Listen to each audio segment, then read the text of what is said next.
اچھا، دو باتیں میں نے بہت اہم کرنی ہیں آج. ایک تو KPK کے ایک بہت بڑے عالم حضرت مولانا شیخ ادریس صاحب، حضرت مولانا شیخ ادریس صاحب جو شیخ الحدیث بھی تھے. مجھے ان کے بارے میں پہلی مرتبہ اس وقت پتہ چلا جب میں جاپان کے ٹرپ پہ گیا تھا. تو جنہوں نے مجھے بلایا ارشاد بھائی ہیں، وہ پہلے شیخ ادریس صاحب کو بھی بلا چکے تھے. وہاں میں نے لوگوں سے ان کی بڑی تعریف سنی تو مجھے تجسس ہوا بھائی یہ کون ہے KPK کے عالم ہیں جن کے علم اور تقویٰ پہ لوگ اتنا ناز کرتے ہیں KPK کے لوگ. پھر میرا پشاور جانا ہوا، گاؤں دیہاتوں میں جانا ہوا، وہاں بھی میں نے ان کے بارے میں سنا. پتہ چلا جامعۃ الرشید میں ہمارے کچھ ٹیچر ایسے ہیں جو ان کے شاگرد ہیں براہ راست، حضرت مولانا ادریس صاحب کے رحمہ اللہ تعالی. ہمارے دل میں بھی عقیدت پیدا ہوئی. اطلاع ملی کہ جی ان کو شہید کر دیا گیا. شہادت سے پہلے 15-20 دن ان کے خلاف سوشل میڈیا پہ بہت ہی غلیظ قسم کا پروپیگنڈا کیا گیا. ان کا بیان میں نے سنا، بیان تو پشتو میں ہے لیکن وہ بہت آسان پشتو ہے، واضح ہے. اس میں انہوں نے بتایا کہ میں حق بیان کروں گا، پھر فوج کی تعریف کی، آرمی چیف کی تعریف کی. اس کے بعد پھر سوشل میڈیا پہ ان کے خلاف جو طوفان بدتمیزی مچایا گیا ہے ان کے خلاف، شرم کے سارے تقاضوں کو بالائے طاق رکھے. تو پہلے میں آپ سے چند اصولی باتیں کروں گا. جنہوں نے سوشل میڈیا، جو قاتل ہیں وہ تو دہشت گرد ہیں، وہ تو بعد میں آتا ہوں ان پر. میں پہلے جن لوگوں نے سوشل میڈیا پہ ان کو پریشان کیا، دیکھو اگر آپ کو آرمی چیف کی تعریف پسند نہیں ہے تو آپ بولو کہ ہم شیخ الحدیث کی اس رائے سے متفق نہیں ہے، بس اتنا کافی ہے. نہ کسی کی عقیدت میں پاگل ہو جاؤ، کسی سیاستدان یا کسی چیف کی عقیدت میں، نہ نفرت میں پاگل ہو جاؤ. ہماری قوم میں اعتدال ختم ہو گیا ہے. اگر آپ کو حضرت کی مخالفت کرنی تھی، جو سوشل میڈیا پہ جنہوں نے ان کے خلاف پروپیگنڈا کیا نا، 15 دن جو اسٹریس دی ان کو، جس عذاب میں ڈالا ہے ان کو، میں ان لوگوں سے مخاطب ہوں جس جہالت کا مظاہرہ کیا ہے. اگر آپ کو ان کے بیان سے اتفاق نہیں تھا، آپ کا خیال تھا آرمی چیف کی تعریف نہیں ہونی چاہیے تھی، زیادہ سے زیادہ آپ بھی یہ کلپ ریکارڈ کروا دیتے کہ حضرت سے ہمیں بہت عقیدت ہے، حضرت کے علم اور تقوی پر ہمیں بڑا ناز ہے، حضرت کی اس بات سے ہم اختلاف کرتے ہیں. یہ ٹھیک ہے، اس طرح سے ریئیکشن ریکارڈ کروانا اگر آپ کا خیال ہے کہ وہ غلطی پر تھے. لیکن جو طوفان بدتمیزی ان کے خلاف سوشل میڈیا پہ مچایا گیا ہے، پھیلایا گیا ہے، اس سے پتہ چلتا ہے کہ لوگ کسی سیاسی لیڈر کی عقیدت میں بھی اعتدال نہیں ہے اور مخالفت میں بھی اعتدال نہیں ہے. بھائی اگر آپ کو کسی سیاسی لیڈر سے محبت ہے، اس کے کسی کام کی بیس پہ، تو آپ کو علماء سے کیوں محبت نہیں ہے؟ کیا وہ انہوں نے زندگی میں کوئی کام نہیں کیے؟ صرف علم ہی، دین کا علم ایک ایسی بنیادی چیز ہے، اگر ذرہ برابر بھی ایمان ہونا تو انسان کو اہل علم سے محبت ہوگی. جو 1-1.5 ہفتہ 15 دن ان کو اذیت دی ہے نا، جو سوشل میڈیا پہ ہم بھی دیکھ رہے تھے، اتنا آگے جانے کی کوشش مت کرو. کسی سیاسی لیڈر کی محبت میں بھی پاگل مت ہو جاؤ اور نفرت میں بھی پاگل مت ہو جاؤ. آج کل لوگ نفرت کرتے ہیں، اس میں بھی پاگل ہو جاتے ہیں، اور محبت میں بھی پاگل ہو جاتے ہیں. آپ تھوڑا سا سافٹ کارنر رکھو. ہمارے بھی بڑے جب کوئی بات کرتے ہیں تو بعض دفعہ ہمیں بھی اس سے تھوڑا سا اشکال ہوتا ہے، مرض کر دیتے ہیں حضرت اس بات سے ہمیں کیا ہے اختلاف ہے، مجمع میں بھی کہہ دیتے ہیں ہمیں ان سے. بھائی علماء کی اطاعت کی جائے گی اس علم میں جو اللہ نے ان کو دیا ہے. سیاست میں اگر وہ کوئی بات کرتے ہیں، آپ کو ان سی بات سے اختلاف ہے، تو اعتدال کے ساتھ آپ اس رائے کو بیان کر دو. میں نہیں کہہ رہا آپ ان کی بات کو 100% درست مانو، لیکن اس بات کا بھی امکان ہے کہ وہ صحیح بول رہے ہوں. ضروری نہیں کہ آپ کی رائے صحیح ہو. میں تو اس کو فرض کر رہا ہوں کہ غلط بھی اگر انہوں نے بولا بالفرض، تو آپ کو اگر ان سے اختلاف ہے کسی بھی، اور یہ آئندہ بھی ہو سکتا ہے. دیکھو آپ کے والد جب یہ JUI اور PTI کے پھڈے چل رہے تھے نا، عمران خان کی حکومت تھی، JUI والے بہت زیادہ عمران خان کے خلاف تھے، یہودی ایجنٹ، اور وہ لوگ ان کے خلاف ڈیزل کی رٹ لگائی بھی تھی. تو میں اس وقت بھی یہ بات کہتا تھا کہ کسی سیاسی لیڈر کی عقیدت میں بھی پاگل ہونے کی کوشش نہ کرو، نفرت میں بھی پاگل ہونے کی کوشش نہ کرو. ایک ہی گھر میں میاں بیوی میں طلاقیں ہوئی ہیں، بیوی PTI کی ہے اور شوہر JUI کا ہے، یا بیگم اس کو سپورٹ، دوستوں میں لڑائیاں ہوئی ہیں. چھوڑو، میں نے کہا یہ کل آپس میں مل کے بیٹھے ہوئے ہوں گے اپنے سیاسی مفاد میں. آج بیٹھے ہوئے کہ نہیں بیٹھے ہوئے؟ آج مولانا فضل الرحمان مانتے ہیں جی PTI سے دوستیاں بڑھانے کی کوشش کر رہے ہیں. میں نے اس وقت یہ بات کہی تھی، آپ رائے رکھو، PTI کے سپورٹر بھی بن سکتے ہو، JUI کے سپورٹر بھی بن سکتے ہو، جو آپ کو اچھا لگے آپ اس کو سپورٹ کرو، آپس میں نفرتیں پیدا مت کرو. اتنا آگے پوری دنیا میں ہوتا ہے، کچھ حکومت میں ہوتے ہیں، کچھ اپوزیشن میں ہوتے ہیں، جہاں بھی جمہوریت ہوگی اختلافات لازمی ہوں گے، لیکن لمٹ کراس کرنے کی کوشش نہ کریں. ابھی لوگ پاگل ہو گئے ہیں، نفسیاتی ہوئے ہوئے ہیں، عقیدت میں بھی اندھے ہوئے ہوئے ہیں اور نفرت میں بھی اندھے ہوئے ہوئے ہیں. نہ دنیا میں کوئی اتنا نیک ہے جتنا آپ سمجھ رہے ہو، یہ ذہن میں رکھنا. کسی سیاسی لیڈر کو اگر آپ بہت زیادہ نیک سمجھ رہے ہو، تھوڑا سا کم کر لو. کچھ اپنی بھی غلطیاں ہوتی ہیں جس کی وجہ سے انسان سزائیں بھگتتا ہے. سارے مظلوم نہیں ہوتے، کچھ اپنی بھی کوتاہیاں ہوتی ہیں.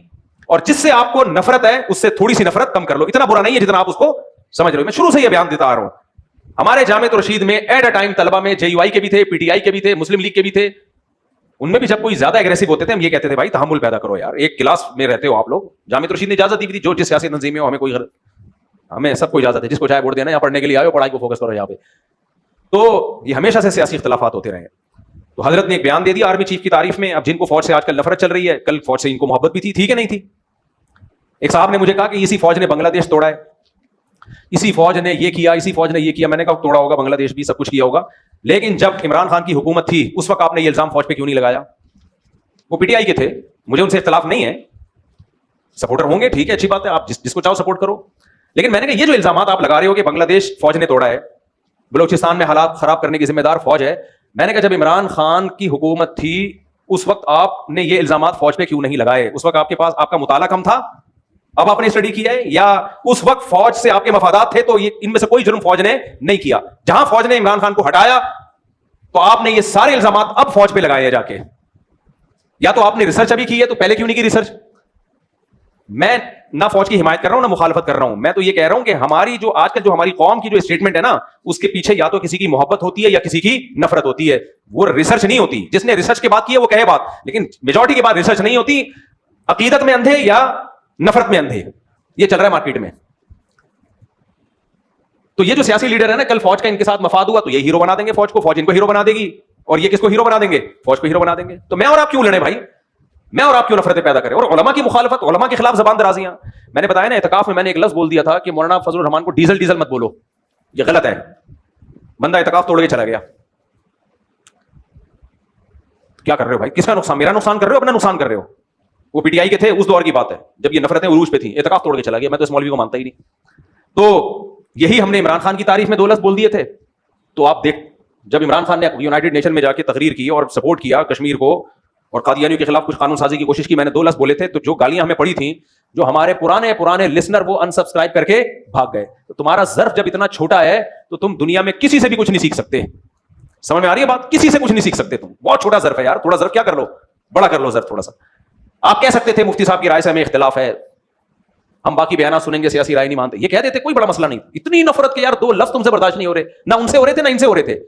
میرے بھائی اتنا لمٹ کو کراس کرنے کی کوشش نہ کرو. یہی حشر کیا اتنے بڑے بزرگ, نہ ان کی داڑھی کا خیال کیا, جو سوشل میڈیا پہ جنہوں نے ان کے خلاف پروپیگنڈا کیا, میں ان کی بات کر رہا ہوں.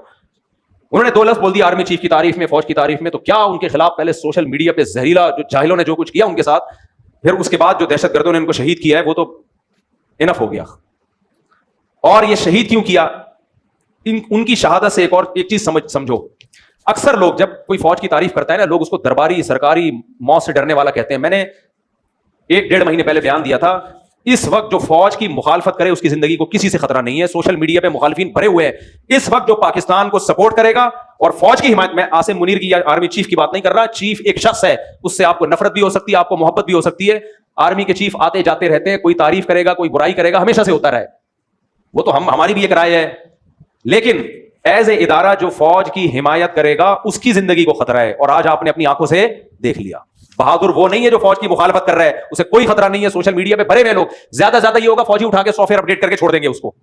بہت سے لوگ مخالفت کر رہے تھے, فوجی نے اٹھایا سافٹ ویئر اپڈیٹ کیا, ونڈو چینج کی, پرانی ونڈو ڈلی ہوئی تھی, نئی ونڈو ڈالی, تو وہ تو پھر اب یہ بول رہے ہیں الیکشن میں دھاندلی بالکل بھی نہیں ہوئی تھی.